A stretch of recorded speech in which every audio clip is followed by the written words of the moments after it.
રાજકોટની પાયલ હોસ્પિટલના CCTV footage viral મામલે આજે 23 ફેબ્રુઆરી અમદાવાદ સાયબર ક્રાઇમે વધુ 3 આરોપીની ધરપકડ કરી છે, જેમાં એક આરોપી સુરતનો હોવાનું સામે આવ્યું છે, જ્યારે 2 આરોપી મહારાષ્ટ્રના છે. સુરતના પરિત ઘનશ્યામભાઈ ધામેલિયાએ પાયલ હોસ્પિટલના સીસીટીવી કેમેરા હેક કર્યા હતા, ત્યારે મહારાષ્ટ્રના રાયન રોબિન પરેરાએ હોસ્પિટલના સીસીટીવી કેમેરા હેક કરવાની સાથે ટેલિગ્રામ આઈડી પર વિડીયોનું વેચાણ કર્યું હતું. મહારાષ્ટ્રનો વૈભવ બંડુમાને જે પ્રજ્વલ તૈલીનો પાર્ટનર છે અને ટેલિગ્રામ ચેનલનું માર્કેટિંગ કર્યું હતું. કુંભ સ્નાન કરતી મહિલાના વિડીયો અપલોડ મામલો સામે આવ્યો છે. મહત્વના સમાચાર સામે આવી રહ્યા છે. આ પ્રકારે કહી શકાય છે કે વધુ 3 જેટલા આરોપી સુરત અને મહારાષ્ટ્રથી હાલ ઝડપાયા છે. બેડરૂમ સ્કૂલ કોલેજ ઓફિસના 50,000 સીસીટીવી હેક કર્યા હોવાની માહિતી સામે આવી છે. કન્ટેન્ટ અલગ તારવી વિકૃતોને 3,000માં વેચતા હોવાની માહિતી પણ સામે આવી છે. અમદાવાદ સાયબર ક્રાઇમ બ્રાન્ચે 2 અલગ અલગ ટીમ મોકલીને 3 બીજા આરોપીને પકડ્યા છે. એમાં પહેલો જે આરોપી છે વૈભવ માને કરીને છે, જે સાંગલી મહારાષ્ટ્રનો છે. અગાઉ જે 2 આરોપી પકડી ગયા છે આ એમનો મિત્ર હતો અને ટેલિગ્રામ ચેનલ પર આ અશ્લીલ વિડીયોના વેપારમાં સેલ કરવામાં એનો મદદગારીનો અહમ રોલ છે. એ અનુસંધાને એને અરેસ્ટ કરવામાં આવ્યા છે. ત્યારબાદ આપણે 2 આરોપી પકડ્યા છે. પરિત ધામેલિયા કરીને જે સુરતનો રહેવાસી છે અને રાયન પરેરા જે વસઈ મહારાષ્ટ્રનો રહેવાસી છે. આ બંને હેકર હતા. બંને લોકોએ ટેલિગ્રામના માધ્યમથી અગાઉ 1 વર્ષ પહેલાં એક ટેલિગ્રામના માધ્યમથી એ લોકોએ હેકિંગ કરવાનું શીખ્યું હતું. એના પછી એ લોકોએ સીસીટીવી હેક કરવાનું ચાલુ કર્યું હતું. છેલ્લા 9 મહિનામાં એમને 50,000થી ઉપર સીસીટીવી હેક કર્યા છે.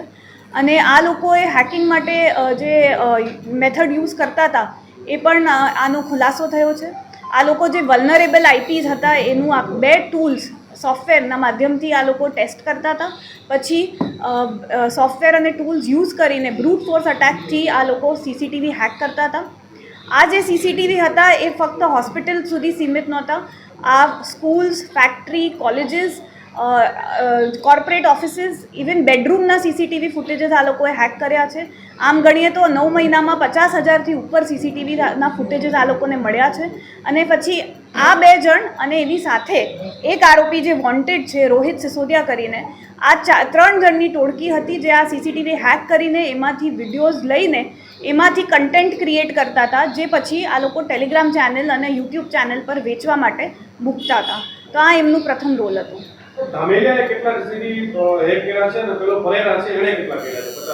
આ બંને ભેગા મળીને કર્યા છે એ રીતે એમની પાસે અલગથી નથી, પણ આ બંને જણ અને રોહિત આ 3 જણ એક સાથે કામ કરતા હતા. આ બધા ટેલિગ્રામ ગ્રુપના માધ્યમથી જ કોન્ટેક્ટમાં આવ્યા અને મિત્ર બન્યા. રોહિત પરેરા, આજે રાયન પરેરા છે અને રોહિત સિસોદિયા છે, જે એ બંને પહેલાંથી મિત્ર હતા અને પછી આ ધામેલિયાના કોન્ટેક્ટમાં આવ્યા અને 3 જણે સાથે પછી આ કામ શરૂ કર્યું હતું. આ કામમાં અગાઉ કામ કરતા હતા રોહિત અને રાયન પરેરા. પરિન અને રાયન આ બંને હેકિંગ શીખ્યા કેવી રીતે? કારણ કે ઓનલાઈન ક્લાસ હતા કે પછી કોઈ વ્યક્તિ પર્ટિક્યુલરને શીખવાડતું હતું કે હેકિંગ માટેનો સૌથી મહત્વનો રોલ કોનો? આ લોકોએ પહેલાં તો યુટ્યુબ અને ટેલિગ્રામ પર વિડીયોઝ જોતા હતા. હેકિંગના વિડીયોઝ પણ હોય છે. પણ પછી એમને ટેલિગ્રામમાં એક વ્યક્તિ સાથે મિત્રતા થઈ હતી, એક ટેલિગ્રામ આઈડી પરથી. એ આઈડી અને ગ્રુપ તો 2-3 મહિના પછી બંધ થઈ ગયું હતું, એટલે એની ડિટેલ્સ કંઈ હવે મળતી નથી. આમની પાસે પણ બીજી કોઈ ડિટેલ્સ નથી. પણ એ ટેલિગ્રામ ગ્રુપના માધ્યમથી જ એમને શીખવાનું મળ્યું છે કે કઈ રીતે સીસીટીવી હેક કરવા જોઈએ. ના, શીખવા માટે નથી ચૂકવ્યા, પણ જે વિડીયોઝ આ લોકો બનાવતા હતા એ પછી એ સેલ કરતા હતા, એમાં શીખવા મળ્યા છે. રોમાનિયાના જે આઈપી એડ્રેસ છે એની હજી અમે તપાસ કરી રહ્યા છે. આ લોકો પણ VPN યુઝ કરતા હતા, એટલે આ લોકોનું પણ આઈપી મુશ્કેલીથી મળ્યું હતું, પણ તેમ છતાં આપણી ટીમે આ સક્સેસફુલી એના VPN પણ ડિટેક્ટ કર્યા છે. એ સાથે આપણને અમારી તપાસમાં એ પણ એક બીજા પણ ઇન્સ્ટાગ્રામ આઈડીની આપણને જાણ પડી છે, જેમાં પણ આ હોસ્પિટલના વિડીયોઝ મુકાયા હતા. જે ઇનિશિયલી આપણે તપાસ દરમિયાન જે ઇન્વેસ્ટિગેશન કર્યું છે એમાં આ વ્યક્ત થયું છે કે આ ઇન્સ્ટાગ્રામ આઈડી જેમાં હોસ્પિટલના વિડીયોઝ હતા એ બાંગ્લાદેશના ઇન્સ્ટાગ્રામ આઈડી છે અને બાંગ્લાદેશથી એનું ઓપરેટ કરતા હતા. એક મોબાઈલ નંબર પણ બન્યું છે જે બાંગ્લાદેશનું છે, જેથી આ પણ પ્રસ્થાપિત થાય છે કે આ વિડીયોઝ ટેલિગ્રામના માધ્યમથી ઇન્ડિયાની બહાર પણ વેચાતા હતા. કેટલા પૈસા અત્યાર સુધીમાં કમાયા છે આ ટોળકી આખી? જે હેકરની ટોળકી છે એ લોકોએ 5 થી 6 લાખ આમાં કમાયા છે. એ સાથે સાથે જે આપણે અગાઉ જે ટેલિગ્રામ અને યુટ્યુબ ચેનલ ચલાવતા હતા એમાં જે મુખ્ય ટોળકી હતી જે લાતુર અને સાંગલીની હતી એ લોકોએ 8 થી 9 લાખ એમાં કમાયા છે. આ લોકો ટાર્ગેટ કઈ રીતે કરતા? હોસ્પિટલ કે સીસીટીવી હેક કરવાનો ટાર્ગેટ કે સોફ્ટ ટાર્ગેટ શું હતો? આમાં એ લોકોએ કોઈ પર્ટિક્યુલર જગ્યા કે કોઈ પર્ટિક્યુલર સિટી કે રાજ્ય ટાર્ગેટમાં નહોતું. આ લોકો ટૂલ્સના માધ્યમથી બધા સીસીટીવી હેક કરવાનો પ્રયત્ન કરતા હતા. જે વીક સિક્યોરિટી ફીચર્સ હોય અને આ લોકો બ્રૂટ ફોર્સ અટેક કરીને જેમાં સક્સેસફુલ થતા હતા એના આ લોકોને વિડીયો ફૂટેજ મળી જતા હતા.